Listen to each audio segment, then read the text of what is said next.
నమస్తే అందరికీ welcome to our channel Tanya to guide. So ఈ వీడియో ఏంటి అంటే సివైకి సంబంధించి నాన్ సివైకి సంబంధించి రిజల్ట్స్ అయితే డిక్లేర్ అయ్యాయి. ఈ రిజల్ట్స్ ఏ విధంగా చెక్ చేసుకోవాలి ఏంటి అనేది ఇక ఈ వీడియోలో అయితే చూసేద్దాము.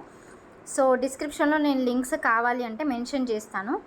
సో మీరు TSWREIS అని గూగుల్ ఓపెన్ చేసిన వెంటనే ఎంటర్ చేయండి. చేస్తే మీకు ఈ విధంగా పేజ్ అయితే వస్తుంది. సో ఇక్కడ మీరు దీన్ని కనుక ట్యాప్ చేస్తే మనకి immediate results of intermediate non CY colleges అని ఇచ్చారు కదా, దీనిపైన క్లిక్ చేయండి. So click here to know the results అనేసి ఇచ్చారు.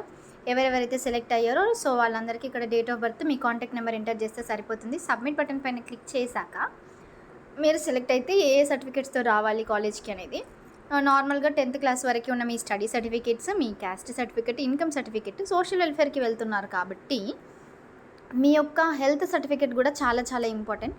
So submit that health related certificate కూడా మినిమం. నార్మల్గా కొంతమంది విలేజ్ లెవెల్లో ఉన్న సర్టిఫికేట్ సబ్మిట్ చేస్తారు. ఒక మంచి హైలీ ఆథరైజ్డ్ ఆఫీసర్ తోటి మీరు హెల్దీ పర్సనే, మీకు ఎట్లాంటి హెల్త్ ఇష్యూస్ లేవు అనే ఒక సర్టిఫికేట్ వాళ్ళకి సబ్మిట్ చేయాలి. ఇది మ్యాండేటరీ. ఒక 6 పాస్పోర్ట్ సైజ్ ఫొటోస్ తీసుకొని వెళ్ళండి. It is very very important. So submit చేసేయండి. నెక్స్ట్ TSMJBC గురించి. సో TSMJBC గురించి కూడా చాలా రిజల్ట్స్ వస్తున్నాయి అండ్ చాలామంది కూడా అడుగుతున్నారు. TSMJBC గురించి కూడా ఇక్కడ మనకి phase 2 రిజల్ట్స్ డిక్లేర్ అయినాయి. ఈ రిజల్ట్స్ ఎవరైనా చెక్ చేసుకోవాలనుకుంటే చెక్ చేసేసుకోండి.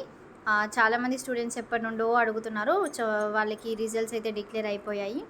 అండ్ అలాగే మనకి MJBకి సంబంధించిన బ్యాక్లాగ్ సెకండ్ ఫేజ్ కూడా ఉంటుంది.